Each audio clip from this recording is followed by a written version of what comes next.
करते हैं कान्हा तेरा हर पल शुक्रिया, खुशियाँ जो दी है उसका भी शुक्रिया।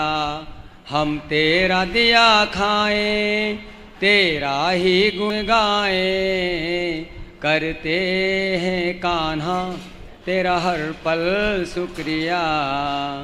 खुशियाँ जो दी है उसका भी शुक्रिया, वाणी जो दी है उसका भी शुक्रिया,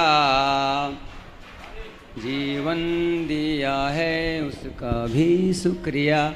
धन्यवाद महाराज। राधे राधे गुरु जी। जी आपके चरणों में कोटि कोटि प्रणाम। गुरु जी मेरा एक प्रश्न है कि जैसे हम वृंदावन आते हैं तो हरिद्वार से स्नान करके आना चाहिए पहले, कि पहले वृंदावन जाएं फिर स्नान करें? वृंदावन आओ या हरिद्वार जाओ, कहीं भी पहले जा सकते हैं, कोई दिक्कत नहीं है। ठीक है। एक प्रश्न हो रहा है गुरु जी, मेरे को ये पूछना था, जैसे हमें कोई भी कर्मों का जो हमें दंड मिलता है और पाप कर्म किया है तो उसी जन्म में क्यों नहीं मिलता है, अगले जन्म में क्यों मिलता है? बहुत बार होता है कि कोई बच्चा 2 साल का है, 2.5 साल का है, उसके साथ कुछ हादसा हो जाता है तो निश्चित ही पिछले जन्म का होगा। तो अगर इसी जन्म में सज़ा मिले तो बंदों को एहसास भी होगा कि हाँ मैंने गलती की है, तो अगले जन्म में उसको क्या याद रहेगा? ये थोड़ा। भगवान सब कुछ सौंपना नहीं चाहते ना आपको, कुछ अपने पास भी रखना चाहते हैं, तो हिसाब किताब तो भगवान अपने पास ही रखते हैं। इसलिए आप अपना कर्म करते रहो बस। अच्छा बुरा करोगे तो भगवान के पास नोट है सब, याद इसलिए नहीं रहता क्योंकि ये ईश्वर का विधान है। हमारा पिछला जन्म क्या था हमें याद नहीं है, अगला जन्म क्या होगा याद नहीं है, यही तो ईश्वर की माया है। इसलिए अच्छे कर्म करो, ये समाधान है इस बात का। अच्छे कर्म ही आपको हर बुरे कर्म से बचाएंगे। और एक लास्ट प्रश्न, जैसे एक विश्वास होता है, किसी को अपने ऊपर बहुत विश्वास है, और एक होता है कि वो घमंड में चला जाता है। हम कैसे डिसाइड करें कि ये उसका विश्वास है कि वो घमंडित हो रहा है? अभिमानियों को पहचान लेना आसान होता है, दिख जाता है कि अभिमान है कि नहीं, उसके लिए समझ होनी चाहिए बस। यदि आप समझदार हैं तो पहचान लेंगे कि कौन घमंडी है कौन नहीं है। धन्यवाद गुरु जी।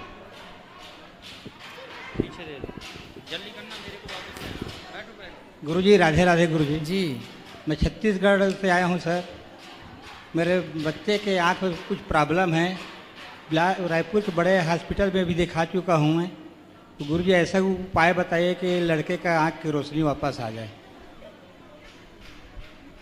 आ जाएगी आ जाएगी।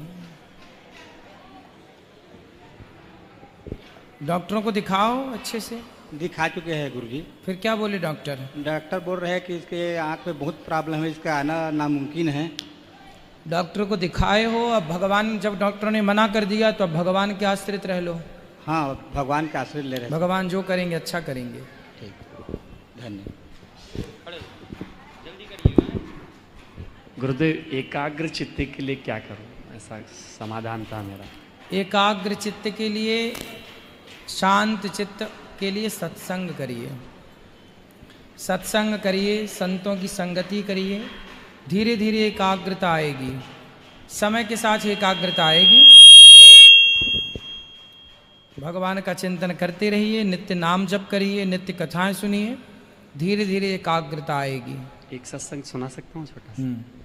श्री राम जय राम, जय जय राम, श्री राम जय राम, जय जय राम, श्री राम जय राम, जय जय राम, श्री राम जय राम, जय जय राम, श्री राम जय राम। प्रणाम गुरुदेव। सुंदर, बहुत सुंदर, बढ़िया।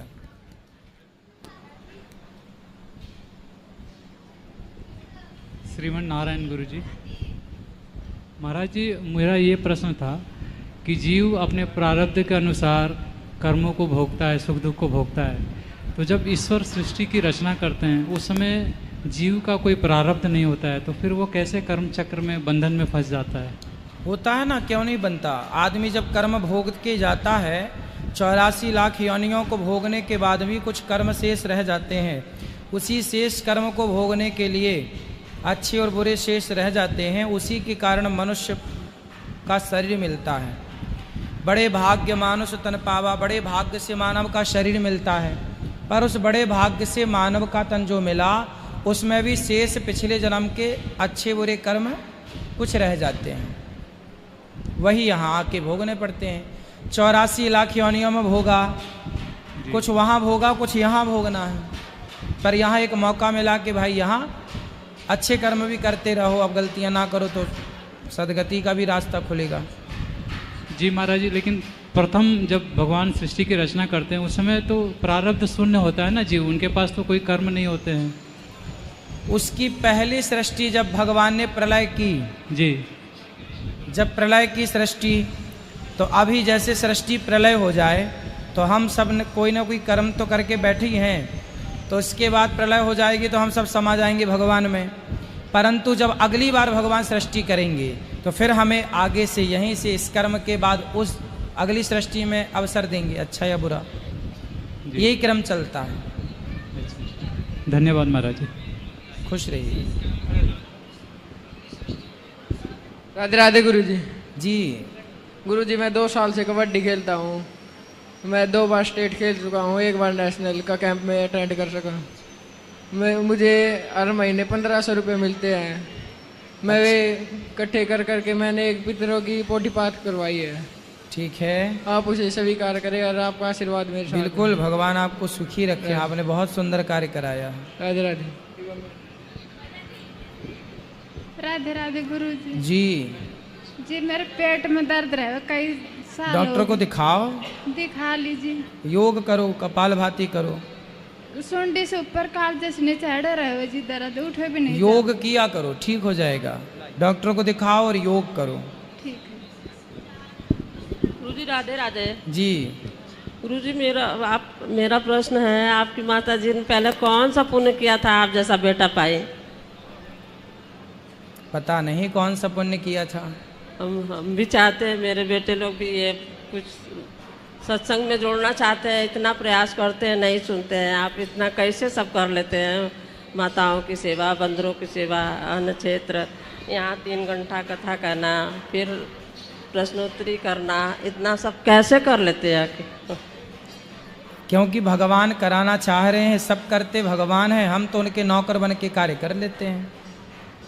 मालिक तो भगवान है करने वाले, हम नौकर हैं भगवान के। वो अपने बच्चों को इतना समझाते हैं सत्संग से जुड़ जाएं, एकदम सुनना ही पसंद नहीं करते हैं वो लोग। और हम चाहते हैं पूजा पाठ करें, तीर्थ करें। 60 साल की उम्र हो जाती है, उसके बाद भगवान में मन लगाएं।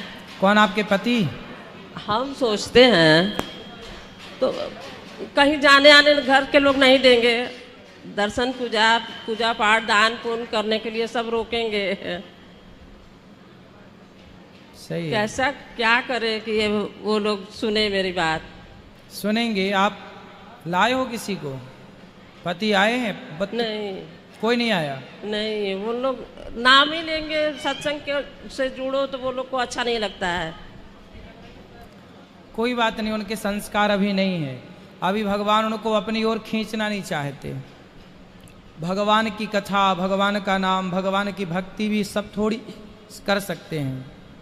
वही करते हैं जिन पर भगवान कृपा कर देते हैं। हाँ, तो इतना उन लोग से कहते हैं, वो लोग तो नहीं सुनते हैं। तो हम चाहते हैं हम करें, तो हमको भी रोकते हैं लोग, बाधक बनते हैं। भक्ति करना सबके बस की बात नहीं है, ये सबके बस का नहीं है मेरी माँ। मेन घर में जो बताते हैं शुद्धि अशुद्धि, अब बहुओं का राज हो गया है, तो शुद्धि अशुद्धि वाला भी उतना सध नहीं पाता है मेरा। तो कैसे क्या करे कि आपका नहीं सध पाता कि बहुओं का नहीं सधता? वो लोग करती नहीं है घर में उतना, बहू लोग। अब हम कुछ कहो तो बुरा मानती। आप अपना करो, बाकी सब भगवान पे छोड़ो। सुनना वो लोग नहीं ना चाहती हैं अपना मत करने सुनाओ दे अभी देंगे। उम्र राम राम जपने की। अब कौन कैसा है, जिसको जैसा रहने दो, आप चित्त भगवान में लगाओ बस। अब उम्र चली गई समझाने की और सिखाने की। वो तो ठीक है, हम चाहते हैं कि मान लो वो लोग नहीं करती है, ना करें, हम अपना करें, तो उसमें भी नहीं करने देती है ना अलग से। क्या अलग से क्या नहीं जैसे करें? भगवान को भोग लगाना हो तो साफ सफाई से फर्चे से बनाएंगे तभी तो भोग लगाएंगे। गाय को देना हो, कुछ भी करना हो तो उन लोग अपना राज चलाएंगी करने नहीं देंगी। कैसे क्या करें, कैसे उन लोग तो को बहुओं ने जोड़ें? पूरा कब्जा कर लिया घर में, मतलब है? और उन लोग का हो गया ना, अब तो बहुओं का राज आ गया ना। आपकी दाल नहीं गलती अब? अब चलती नहीं ना, अब उन लोग का परिवार हो गया तो अब उन लोग का चलता है, मेरा नहीं ना चलता है। कैसे क्या करें क्या? अब तो आप अपने कमरे में रहकर जहाँ आसपास मंदिर हो सत्संग करो, तो वही चाहते हैं। और बस आप नाम जप करो, कथाएं सुनो रोज। वही चाहते हैं कि अब नहीं उन लोग सुनते हैं तो हम अपना अलग। हाँ, अब वो नहीं सुनते, कोई बात नहीं। आप कथाएं रोज साधना टीवी पर सुन लिया करो और बस आप श्रीमन नारायण का जाप करो, आप चित्त भगवान में लगाओ। आपके पति अच्छे हैं? उन तो और वही ठीक रहते तो फिर काहे को बहुल, उन्हीं के चलते तो सब घर बिगड़ रहा है। हाँ। शुरू से, हाँ शुरू से उनसे मेरी नहीं बनती है। पति से आपकी नहीं बनती? शुरू से नहीं। तो आप लड़ती हो पति से? अभी तो ऊपर वाला जानता है। हम कौन? वो लड़ते हैं आपसे? वो लड़ते हैं। वो लड़ते हैं, फिर आप क्या करती हो उस समय जब वो लड़ते हैं? अब चुप रहते हैं, चुप रहते हैं, चुप। तो जब बहुत अति होता है तो बोलते हैं। फिर क्या बोलती हो आप?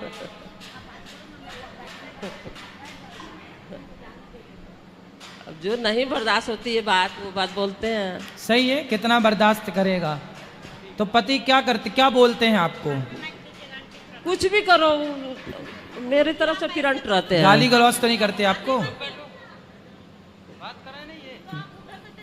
गाली तो नहीं देते? सब में वो हैं।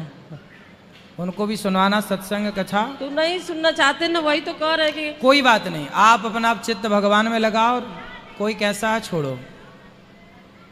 ठीक है। राधे राधे। राधे राधे गुरुजी। जी गुरुजी, मेरा नाम अवधेश वर्मा है। मैं बनारस का रहने वाला हूँ। मेरा 2-3 प्रश्न है, मैं उलझा हुआ हूँ, मेरे समझ में नहीं आता है। जी बोलो। जैसे गुरुजी, घर पे जैसे मैं सब कुछ छोड़ दिया हूँ और माता पिता सब कुछ खाते हैं, कोई शादी विवाह होता है ना। तो आपने सब छोड़ दिया है, मतलब क्या क्या छोड़ दिया है? मतलब मटन मच्छी लहसुन प्याज सब कुछ छोड़ चुका हूँ मैं। तो अच्छा है, आपने सब छोड़ दिया, बहुत अच्छा है। माता पिता सब खाते हैं तो मैं उन सबसे अलग होके खाना बनाता हूँ, घर में क्लेश होता है। और इसके बाद भी मैं अलग बना रहा हूँ, लेकिन कोई भी जैसे शादी विवाह कुछ भी होता है गुरुदेव ना, उसमें मटन मच्छी सब कुछ चल जाता है। मैं उस पे मैं घर में बड़ा हूँ, उसके खिलाफ होता हूँ तो घर वाले मेरे विपरीत हो जाते हैं। अच्छे लोगों के विपरीत तो प्रहलाद के विपरीत तो उसका बाप हो गया। जो अच्छे होते हैं उनके विपरीत सब हो जाते हैं। लोग चाहते हैं कि हम बुरे हैं तो तुम भी बुरे रहो, तो चोर चोर मौसेरे भाई होके आनंद से रहेंगे। सर जी, और कोई ईमानदारी से रहे, अच्छे से रहे, तो लोगों को फिर दिक्कत होती है। गुरुजी, इसी बात पे क्रोध में आके मैं अपने बाप के ऊपर हाथ पे छोड़ दिया। ये तो गलत है। लेकिन क्या बोलूं वो सर, भाई बाप मांस खा रहा है उसका धर्म है, दारू भी पी के आते हैं, दारू पी रहा है उसका अपना है पाप पुण्य। तुम बेटा होके बाप पे हाथ उठाना ये अपराध है। इसी पश्चाताप में जल रहा हूँ गुरुजी, आज भी जल रहा हूँ। हाँ, ये आपने गलती की। अपने क्रोध पे अंकुश नहीं लगा पाया। क्रोध पे अंकुश लगाना चाहिए। और माता पिता, यदि शराब पी रहा है पिता, मांस खा रहा है पिता, आपके समझ में नहीं आ रही है बातें, ऐसे पिता से आप दूरी बना लो, जरूरत पड़ने पर उसकी सेवा कर दो, लेकिन आपको हाथ नहीं उठाना है, ना माँ पर ना बाप पर। ये पुत्र का कर्तव्य नहीं है। हाँ गुरुजी, इसी पश्चाताप में जल रहा हूँ गुरुजी, आज भी समझ में नहीं आ रहा है गुरुजी। पिता के पांव पकड़ के माफी मांग लो, पिता क्षमा कर देंगे तो पाप मुक्त हो जाओगे। और गुरुदेव, जैसे शादी विवाह कुछ भी होता है ना, उसमें मेरा भी शादी हुआ था, मेरे शादी में भी सर मटन मच्छी चला। मेरे पूरे शादी में, विवाह में मुझे पता ही नहीं चला था मेरे शादी में सर मटन मच्छी चल रहा है। अच्छा, आपकी शादी हो गई, पत्नी खाती है मछली? नहीं, पत्नी नहीं खाती है सर। अच्छा है, वो नहीं खाती, अब क्या चल गया, छोड़, जो हो गया उसे भूल जाओ। अब बढ़िया से रहो, प्रेम से, अच्छे से, आप अब ठीक है। और गुरुदेव जैसे मैं गृहस्थ जिंदगी में चलता हूँ तो जैसे कुछ माताएं लोग ना कुत्ता बिल्ली को मटन मच्छी डालते हैं और मने करने पे बोलते हैं कि मैं पुण्य कर रहा हूँ। एक कोई मैं बोला ये पुण्य नहीं है, दूध रोटी कुछ भी खिला दो, ये मटन तो आप उनको बोलना कि मांस खिलाना है तो अपना काट के खिलाओ और पुण्य होगा। गुरुदेव नहीं सुनते, मने करने के बाद भी नहीं सुनते।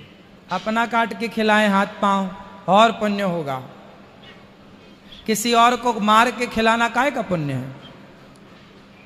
और गुरुदेव एक प्रश्न और, सीताराम राधा सीताराम सीताराम।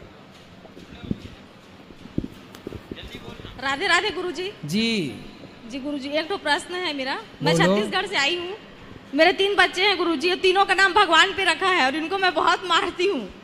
मारती हो तो काहे मारती हो भगवान को। बहुत बदमाशी करते हैं, सामने बैठा है और 2 वहाँ रूम में हैं।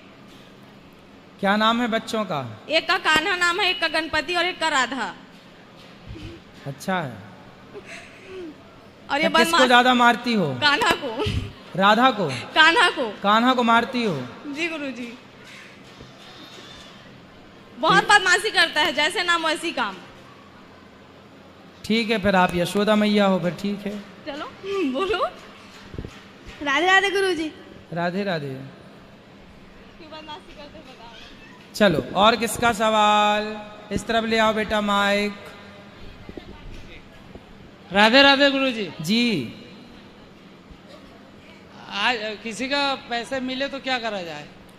उठाओ ही मत। क्यों उठाना किसी का पैसा। नहीं मतलब रखा है, गिरा है तो रास्ते में गिरा है। हाँ। तो आप क्यों उठाओगे। क्या करा जाए उसको। उठा लिया है। हाँ। कितना पता नहीं, गिना नहीं मैं। तो कहाँ मिला है। ये कृष्ण गोपाल कृष्ण मंदिर में मिला था।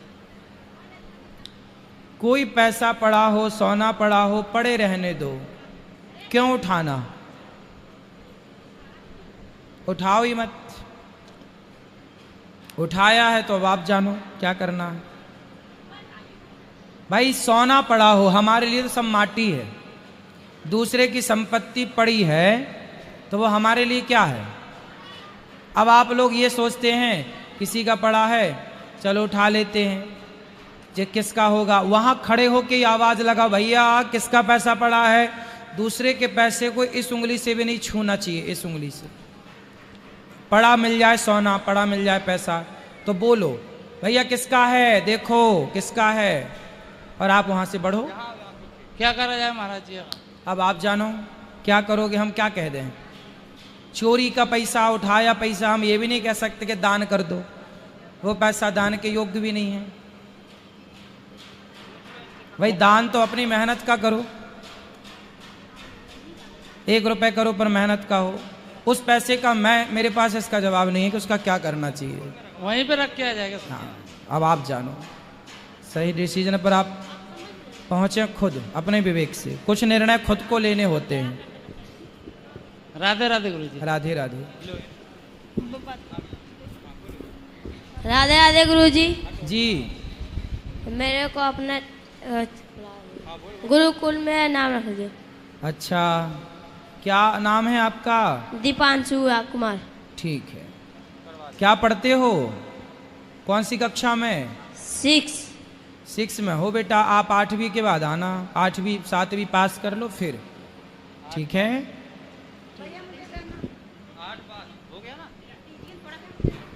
राधे राधे गुरुजी। जी। गुरुजी हम बहुत दूर झारखंड से आए हैं, ठीक है, और हमारे पढ़ाने की व्यवस्था नहीं है गुरुजी, मेरे पति नहीं है। अच्छा। तो इसके कारण से हम बच्चे को यहाँ पे नाम भैया पहली बात तो एडमिशन पूरे हो चुके हैं, पढ़ाई स्टार्ट हो चुकी है, आप लेट हो गई हैं, पहला। दूसरा, यहाँ बच्चों को लेने के पहले उनका इंटरव्यू होता है, उसकी प्रोसेस 15 दिन पहले से चालू हो जाती है। दूसरा, तीसरा, अभी ये 6वीं पढ़ रहा है, 7वीं पास से ही लेते हैं, 7वीं 8वीं से। हाँ, 6वीं पास किया है, 6वीं का परीक्षा हाँ, दिया है, 7वीं में जाएगा। अभी छोटा है, थोड़ा और बड़ा हो जाए। ये अभी बच्चा है ना, परदेश में अकेले रहने लायक अभी नहीं, 1 साल और हो जाने दो, फिर ले आना और समय से लाना। एग्जाम होगा, उसको पढ़ा के पास होगा तो रखेंगे, नहीं होगा तो नहीं रखेंगे। तो गुरुजी 8वीं पास बच्चे को लेते हैं? 7वीं पास भी 8वीं पास भी। तो 8वीं पास मेरे बीच वाला बेटा किया है। तो उसको टाइम से लाना। अभी तो एग्जाम हो गए, बच्चों की पढ़ाई स्टार्ट हो गई 1 तारीख से। तो गुरुजी उतना दूर से जब हम टीवी पर सुनते हैं कहीं तब न जानकारी। भैया उसका पूरा प्रोसेस होता है। 15 दिन पहले उसका पहले टेस्ट होता है, पढ़ाया जाता है, उसका टेस्ट होता है, उसमें जो पास होता है उसको रखते हैं। ऐसे नहीं कि चाहे जब आओ, ठीक है, एक व्यवस्थित काम होता है। मेरी माँ। गुरुजी राधे राधे। जी गुरुजी आपका आशीर्वाद चाहिए मुझको। जी खुश रहिए। गुरुजी मैं ई रिक्शा चलाता हूँ गांव छठीकला के पास, गांव भर्ती है मेरा। और गुरुजी मैं चलाता हूँ यहाँ पर। मैं रोज मन करता था बात करने का आपसे, पर आज हो ही गया। गाड़ी आपने उसमें खड़ी कर दी है मैंने। जी गुरुजी बहुत बहुत धन्यवाद। खुश रहिए, खुश रहिए, खुश रहिए।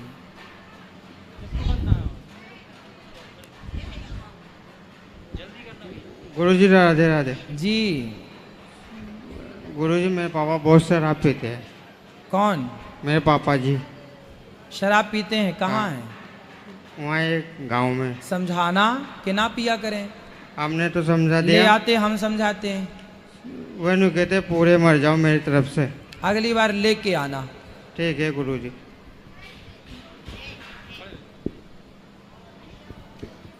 राधे राधे गुरुजी। जी हम मुजफ्फरपुर बिहार से आए हैं। बोलो। मुजफ्फरपुर बिहार से बोल रहे हैं सर। चंदा वसूल करके आप जमा किए हैं, कोई अपराध तो नहीं है इसमें सर? हाँ? चंदा वसूल करके ले आए थे दाल बक्स में। हाँ हाँ, कोई चंदा अपराध तो नहीं ठीक किया है। हमने। चंदा ले आए हो मांग के दान के लिए, वो सही है जी। तो दान देने वाले को थोड़ा राधे राधे बोल दीजिएगा। सबको राधे राधे जी। मेरा ऑनर है, ड्राइवर हुए सर, तो थोड़ा उनको भी राधे राधे बोल दीजिए। सुनील जी को मेरे। सबको राधे राधे। और लड़का फड़का जो है उसको भी राधे राधे बोल दीजिए मेरा। हाँ हाँ, पूरे गांव को राधे राधे। ठीक है गुरुजी, राधे राधे गुरुजी। थोड़ा मेरा धर्म पत्नी से बात कर लीजिए गुरुजी। हाँ, आपकी धर्म पत्नी को भी राधे राधे। गुरुजी राधे राधे। जी गुरुजी लड़का तो एगो 2 गो था, तो एगो गुजर गया, एक बचा हुआ है, उसको अपना आशीर्वाद दे। हैं? क्या हुआ? एक लड़का बचा हुआ है, उसको अपना आशीर्वाद दे दीजिए। बिल्कुल आशीर्वाद है। राधे राधे। राधे राधे गुरुजी। जी हम अगली बार पोथी पाठ बैठवाए थे, उसके बाद मेरा सास ससुर ने बलि दे दिए थे, उसके नाम दिए थे यहाँ। तो काय की बलि चढ़ा दिए सास ससुर? बकरे का। तो सास ने मारा बकरे को कि ससुर ने? ससुर सास ने नहीं मारा, पर उसके पैसे से वो बकरी चढ़ा दिए। तो काहे चढ़वाए बलि? हम बोलते हैं गुरुजी, पर मेरी बेटी भी बोलते हैं, तो हम लोग दोनों को बोलते हैं तुम लोग दोनों माँ बेटी पागल हो। हाँ, और वो बहुत होशियार हैं जो मरवा रहे हैं बकरे को। और बोलते हैं, और उसको जैसे आप हम घर से यहाँ आए थे, नहीं पोथी पाठ करवाए थे, घर से करवाए थे। ठीक है ठीक है, उनको ले आना, हम बात करेंगे। नहीं गुरुजी, उसको लाए थे पितर पक्ष में, उसको वो कथा भी सुन रही थी और उसको हम लोग बोलते भी थे, फिर भी वो नहीं छोड़ती है। तो मांस, बकरे का मांस खाती है सास आपकी? खाती है, और उसको भागवत का चावल भी खिला चुके थे हम। कोई बात नहीं, पर मांस खाती है सास? खाती है, सास ससुर सब, मेरा पूरा परिवार। हमको कोई अच्छा नहीं कहते गुरुजी, सब बोलते ये पागल है, दोनों माँ बेटी पागल है। हमारे आदमी इसको मस्जिद ले गए गुरुजी। मस्जिद लेके गए? क्यों? इसका ज्यादा तबीयत बिगड़ गया, तो बोले कि मस्जिद में जाके ठीक हो जाएगी, तो इसको वहाँ पानी पिला दिया, तो मेरे पर पूरा चिल्लाती है। क्या चिल्लाती है? बोलती मेरा धर्म क्यों बिगाड़ी माँ तूने, मेरा हम गुरु दीक्षा ले लिए थे, तुमको क्यों मस्जिद लेके पानी पिलाए। अब मत जाना। अब बार बार हमारी सास बोलती है दोनों माँ बेटी पागल है, इन लोग के ये। अरे सास के चक्कर में ना पड़ो, आप तो भगवान का नाम जपती रहो। पति अच्छे हैं आपके? हैं गुरुजी, मेरा पति बहुत अच्छे हैं गुरुजी। कहाँ है वो? तो ये इथी में रहते, बाहर पति तो मांस नहीं खाते? नहीं, हम लोग 4 जने नहीं खाते। तो बस फिर आप लोग ना खाओ, वहाँ की सास ससुर को जो मना करने तो भोगेंगे वो। पर हमारे साथ रहती है और बोलती है कि तू लोग सब खाए करो, हमारे बच्चे को ना। तो आप लोग ला के मत दिया करो, वो खुद खरीद के ले आते हैं क्या? वो खरीद के नहीं लाती है, बोलती है हम इसके साथ खाएंगे तो इसको खाना पड़ेगा हमको, बोलती है। कौन? सास? हाँ। तो सास की जबरदस्ती चलेगी क्या? उल्टी चला एक दो रही बार है। हमको मार रहे, मेरी देवरानी हमको धक्का दे दी और हमको मेरी सास मारने उठी, बोली कि तुम लोग दोनों ना सब बहुत बेकार हो, सब जन खाने छोड़ दिए हो और ऊपर से बलि भी नहीं देने खोजते हो। आप लोग अपना अच्छे से रहो, दुनिया विरोधी बनेगी। हम जब मीराबाई भगवान के राह पर चली तो मीराबाई का पूरा परिवार, पूरा समाज विरोधी हो गया। इसीलिए जो भगवान की ओर चलेगा, जो सही राह पर चलेगा, लोग उसका विरोध करेंगे। यही रीति रही है शुरू से।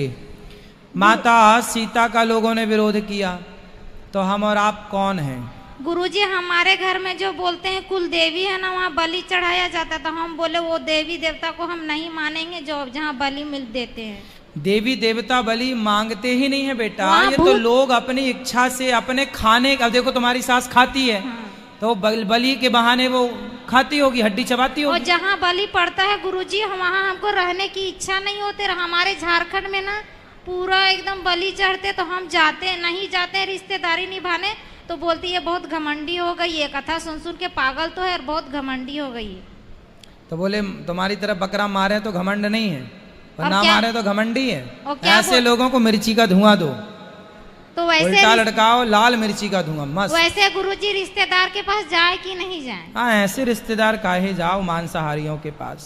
वो बोलते हैं तू देखो नहीं। मांस खाना, अब जैसे कुछ लोग बलि चढ़ा रहे हैं, जैसे बिहार में, झारखंड में कुछ लोग बहुत जरूरत से ज्यादा बलि प्रथा मानते हैं। इसका कारण जानते हैं क्या है?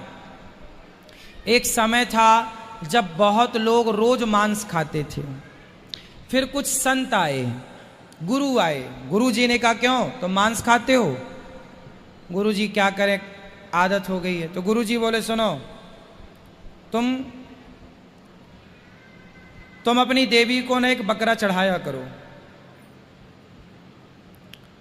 तो गुरु जी ने ये बात क्यों कही? वो रोज मांस खाते थे, तो गुरु जी ने कहा कि तुम देवी को बकरा बलि चढ़ाओ, फिर वो खाया करो। ऐसा क्यों कहा गुरु जी ने, बताओ? गुरु जी ने ऐसा इसलिए कहा कि तुम जो रोज खाते हो, उस रोज खाने से अच्छा है कि तुम बलि तो कभी कभी चढ़ाओगे, तो तुम रोज से बच जाओगे। मतलब रोज यदि 100 लोगों की हत्या हो रही है तो फिर एक हत्या होगी, 99 हत्या बच जाएगी। तो उन्होंने इसलिए कहा कि आप एक को, ताकि धीरे धीरे वो क्या करेंगे, वो उस एक को भी खाना छोड़ देंगे। लेकिन लोगों ने उसे रिवाज बना लिया और हर चीज में बलि, बोले हमारे पुरखे कह गए हैं बलि चढ़ाओ बलि चढ़ाओ।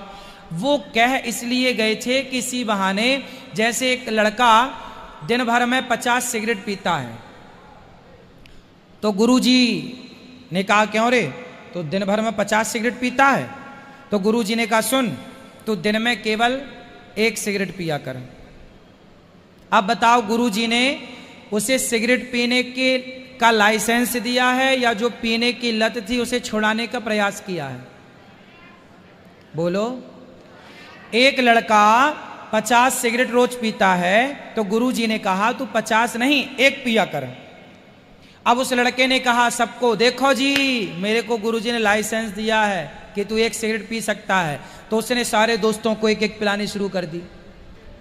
गुरुजी ने कहा कुछ और उद्देश्य के लिए था कि तुम छोड़ो, पर उन्होंने परंपरा बना ली, मनमानी कुछ और। उसी तरह यहां हुआ कि आप लोग रोज बकरा काटते थे, रोज हत्या करते थे, तो बड़े बुजुर्गों ने कहा, समझदार लोगों ने, कि भाई रोज नहीं, जब कोई त्योहार आए, कुछ आवे, तो तुम देवी देवताओं को 1 बकरा चढ़ाया करो, इसी बहाने 99 बकरे बचेंगे। लेकिन बाद में क्या हुआ, उन्होंने सबको बताया कि सुनो गुरुजी ने कहा बकरा चढ़ाना सही है, लो लो लो। उन्होंने गुरुजी की उस बात को, जो निवृत्ति परख थी, जो परंपराओं को, मांसाहार को खत्म करने वाली बात थी, उन्होंने इसलिए कहा, लोगों ने उसका गलत अर्थ निकाला और उसे सिद्धांत बना दिया कि नहीं जी, कराना, बलि चढ़ाना ही सही है और मांस खाना उन्होंने सही ठहरा लिया। और ये परंपरा इस तरीके फैल गई कि आज तक सैकड़ों लोग, अब तो शादी ब्याह में भी लोग खाते हैं खूब मन लगा के। तो शादी में चलता ही है गुरुजी। तो ये सब बेटा वही भ्रांतियां फैली हैं, क्या करें, कितना समेटें, कितना समझाएं। पोथी पर बैठाने के लिए अपने आदमी को बोले ना, तो वो फोन करके रिश्तेदार को पूछे तो सब रिश्तेदार बोले ये पागल के चक्कर में मत रहो, मत पोथी पाठ बैठाओ, ये वृंदावन जाती है और झूठ मूठ का पैसा बर्बाद करती है। तो उन लोगों को बोलना कि तुम बहुत अच्छा पैसा लगा रहे हो बकरे को कटवाने में, उनका पैसा लग रहा बकरे की जान लेने में, और वो मेरी बहन वो उनको सही लग रहा है। अब देखो क्या है, उल्टा है, इन लोगों को सिर्फ मिर्ची का धुआं चाहिए और कुछ नहीं, ये ऐसी मानेंगे। गुरुजी मेरी बहन बोलती है हम खाते पीते हैं तो मस्त बढ़िया रहते हैं, तू जब से कथा सुन रही तब से तेरा दिमाग पागल हो गया है। आप भी मस्त रहा करो अपना मड़िया सात्विक खा के। रहने खोजते हैं गुरुजी, पर घर में रहते तो क्या हो जाता, मेरा दिमाग ही सही नहीं। चुप रहा करो, ऐसे लोगों को बकने दो जो बोल रहे हैं, बोलने दो।